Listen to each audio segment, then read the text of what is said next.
Now see here again one example. Find a Pythagorean triplet in which one member is 12. See here solution. How to solve this one? We will see here.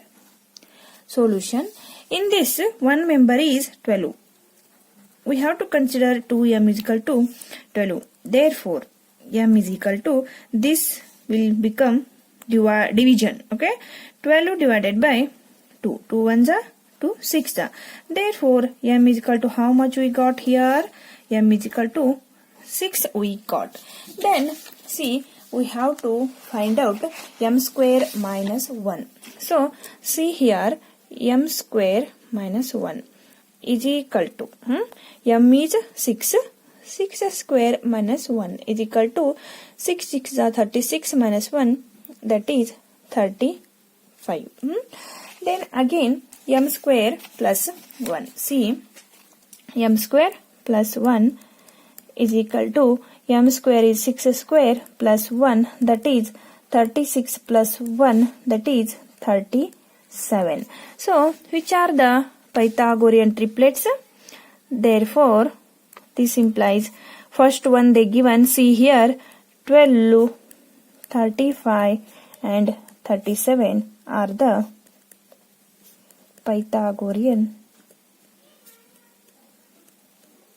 triplets. You have to, if you having doubt, then you can square these three numbers and you can observe that square of any two numbers, the sum of square of any two numbers is equal to the square of the third number. Okay, like this. Then see here, we can study the next one, that is square root. See, square root. See here now how to find out the square root. What is meant by square root? See here, let us see 2 square is equal to 4. 2 square is equal to 4. Then 2 into 2 is equal to 4. Okay. 2 square means 2 into 2 is equal to 4. Then see here, we can write the square root of 4 is 2. We can write the square root of 4 is 2. Okay. See here then, the square root is denoted by this symbol. Square root is denoted by which symbol? See now, square root ನೋಡ್ರಲ್ಲಿ ತಿಳಿಸಿದ್ದೇನೆ square root ಯಾವ symbol ದಿಂದ denote ಆಗತ್ತೆ ಅಂತಂದ್ರೆ, see there, square root is denoted by that symbol. Okay. Then see example 5 square. 5 square is equal to 25. Then square root of 25 is equal to 5. ಇಲ್ಲಿ ಎರಡು ಇರ್ತವೆ, peer ಇರಬೇಕು. ನೀವು ಗುಣಾಕಾರ ಅಂದ್ರೆ ಸ್ಕ್ವೇರ್ ಮಾಡುವಾಗ ಪೇರ್ ಇರ್ತಾವೆ, ಇವು ಜೋಡಿ. ಅವಾಗ ನೀವು ಒಂದು ಸ್ಕ್ವೇರ್ ನಂಬರ್ ಸಿಗತ್ತೆ. ನಿಮಗೆ ಸ್ಕ್ವೇರ್ ರೂಟ್ ಬೇಕಾದ್ರೆ ವರ್ಗಮೂಲ ಅಂತಾರೆ. ಅದು ಏನ್ ಮಾಡ್ಬೇಕಂದ್ರೆ ಇದ್ರಲ್ಲಿ ಒಂದು ಸಂಖ್ಯೆಯನ್ನ ಬರಿಬೇಕು. ಜೋಡಿ ಇರ್ತಕ್ಕಂತಹ ಸಂಖ್ಯೆಗಳಲ್ಲಿ ಒಂದ್ ಸಂಖ್ಯೆನ ನೀವು ಬರಿಬೇಕು. Then see here, square root of 49. Square root of 49 is how much? 7. Then see here examples. Square root of 81. 9 9s are 81. 9. See 11 11s are 121. Square root of 121 11. ಇದ್ರದ್ದು 10 ಆಗತ್ತೆ. ಇದ್ರದ್ದು ಹೇಳಿ 14 ಆಗತ್ತೆ. Like this. Then here I will tell you one thing here again. See, we know that 9 square is equal to 81 and minus 9 square also 81. ನೋಡಿ ನೋಡ್ಬೇಕು ನೀವು ಅಲ್ಲಿ. So we can write square root of 81 is minus 9 also. ನಾವು ಬರಿಬಹುದಾ? ಯಾವುದೇ ಸಂಖ್ಯೆ ಇರಲಿ, 81 ಅಷ್ಟೇ ಅಲ್ಲ, ಯಾವುದೇ ಸಂಖ್ಯೆಯನ್ನ ತೆಗೆದುಕೊಳ್ಳಿ, ಅದ್ರ ಸ್ಕ್ವೇರ್ ರೂಟ್ ಮೈನಸ್ ದಲ್ಲಿ ಬರ್ತದೆ ಅಂತ ನಾವು ಹೇಳಬಹುದು. ಆದ್ರೆ ನಾವು ತೆಗೆದುಕೊಳ್ಳುವಂತಹ ಸ್ಕ್ವೇರ್ ರೂಟ್, ನಾವು ಯೂಸ್ ಮಾಡುವಂತ ಸ್ಕ್ವೇರ್ ರೂಟ್ ಪಾಸಿಟಿವ್ ನಂಬರ್ ಅಷ್ಟೇ ಆಗಿರುತ್ತದೆ. Okay, but we have to take positive square root of a natural number and it is shown by the symbol like this. ನಾವು ಪಾಸಿಟಿವ್ ಸ್ಕ್ವೇರ್ ರೂಟ್ ಅನ್ನೇ ಮಾತ್ರ ತೆಗೆದುಕೊಳ್ಬೇಕು. ಗೊತ್ತಾಯ್ತಾ? See now, we'll study next finding square roots. Finding square roots. See here, finding the square root by repeated subtraction. Finding the square root by repeated subtraction. Okay. So, what is it repeated subtraction? See, we know that the sum of first n odd natural numbers is n square. See, you already studied this property. The sum of first n positive odd numbers is n square. ಅದು ಒಂದು ವರ್ಗ ಸಂಖ್ಯೆ ಆಗಿರುತ್ತದೆ. Example ನೋಡಿ, that is 1 plus 3. 4 ಇದೆ. 1 plus 3 plus 5, 9. This is a square number. 1 plus 3 plus 9. Sorry, 1 plus 3 plus 5 plus 7. This is also 16. This is also square number. So, like this goes on. Okay. Then, square root of 49. Repeated subtraction ಮೂಲಕ ಯಾವ ರೀತಿ ನಾವು ಇದನ್ನ ಬಿಡಿಸಬೇಕು? So, see here, which are the odd numbers?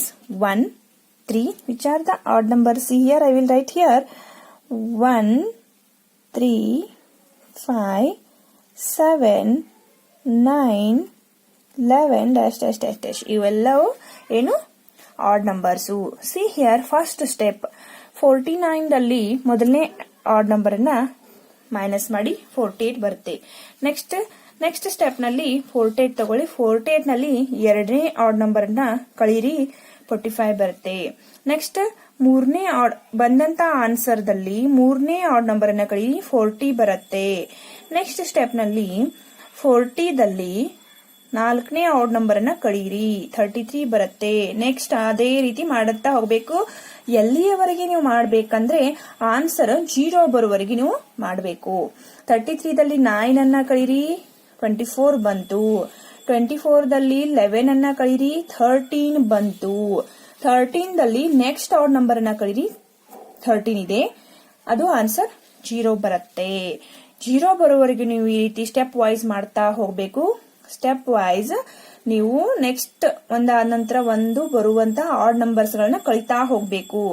Okay, ಎಷ್ಟನೇ step ನಲ್ಲಿ ನಿಮಗೆ 0 ಬಂತು ನೋಡಿ. 1, 2, 3, 4, 5, 6, 7 7ನೇ ಸ್ಟೆಪ್ಗೆ ನಿಮಗೆ 0 ಬಂತು. ಸೊ ಇದ್ರ ಸ್ಕ್ವೇರ್ ರೂಟ್ ಎಷ್ಟು ಅಂತ ಬರ್ಕೋಬೇಕಂದ್ರೆ 7 ಅಂತ ನಾವು ಬರ್ಕೋಬೇಕು. From 49 we have subtracted successive odd numbers starting from 1 and obtained 0 at 7th step. Therefore, see, square root of 49 is equal to 7. This method is so much time consuming. ಇದು ಈ ತರ ಮಾಡೋದ್ರಿಂದ ನಮ್ ಟೈಮ್ ಬಹಳ ವೇಸ್ಟ್ ಆಗುತ್ತೆ. So we got another one method, that is square root of numbers by prime factorization. Square root by prime factorization. Okay. See here, finding the square root to prime factorization. Then, which are the prime numbers? You already know. Prime numbers, see, 2, 3, 5, 7, 11, 13, 17, 19, 23, dash, dash, dash. Then, which are the prime numbers? ಯಾವ ನಂಬರ್ಸ್ಗೆ prime numbers ಅಂತಾರೆ? ಯಾವ number 1 ಮತ್ತು ಅದರಿಂದ ಅಷ್ಟೇ ಭಾಗ ಹೋಗುತ್ತದೆಯೋ ಅಂತಹ ಒಂದು ಸಂಖ್ಯೆ ಅಥವಾ ಅಂಕಿಗೆ ಪ್ರೈಮ್ ನಂಬರ್ ಅಂತ ಕರೀತಾರೆ. ಪ್ರೈಮ್ ಸಂಖ್ಯೆ ಅಂದ್ರೆ ಅವಿಭಾಜ್ಯ ಸಂಖ್ಯೆ ಅಂತ ಕರೀತಾರೆ. ನೆನ್ಪಿಟ್ಕೋಬೇಕು ಎಲ್ಲರೂ. See then, find the square root by prime factorization. It is a question. First one is 36 and second one is 64. Then see solution. See here. First one 36. See here 36 ಯಾವ ರೀತಿ ಬಿಡಿಸಬೇಕಂತ ನೋಡಿ. ಪ್ರೈಮ್ ನಂಬರ್ಸ್ ಇವೆ. Prime factorisation ಅಂದ್ರೆ ಅದರಲ್ಲಿ prime numbers ಮಾತ್ರ ಇರಬೇಕು. So smallest prime number 36 is divisible by 2. Yes. Then 2 1s are 2, 2 1 2, 1 ಉಳಿತು, 3ರಲ್ಲಿ 2 ಹೋದ್ರೆ 1 ಉಳಿತು, 16 ಆಯ್ತು. 2 8s are 16 again by 2, 2 9s are 18. 9 is not divisible by 2. Then next prime number ತಗೊಳ್ಳಿ 3. 3 3s are 9. Then 3 1s are 3. Like this. ಈ ರೀತಿ 1 ಬರುವವರೆಗೂ ನಾವು factorisation ಮಾಡ್ತಾ ಹೋಗಬೇಕು.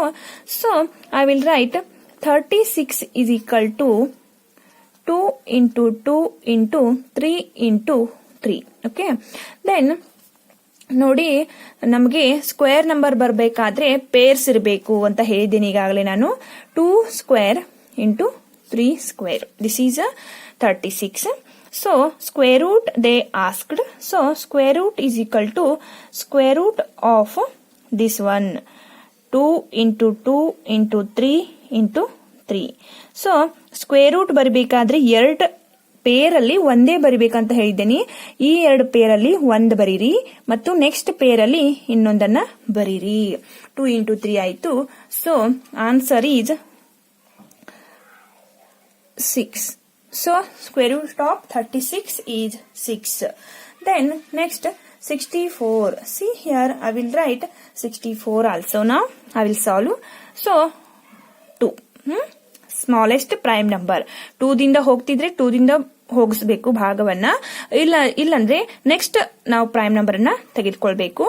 2 3s are 6, 2 2s are 4, again 2, 2 1s are 2, 2 6s are 12, 2 8s are 16, 2 4s are 8, 2 2s are 4, 2 1s are 2.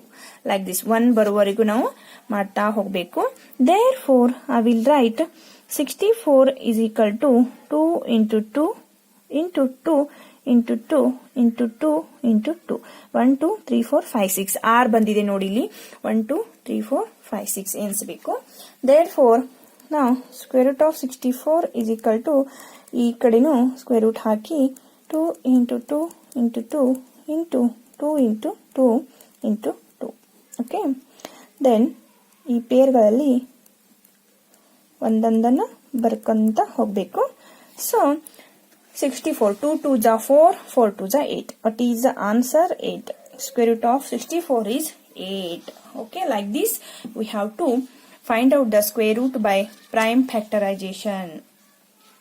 324, like this. You try to solve this one, 324. Okay, thank you.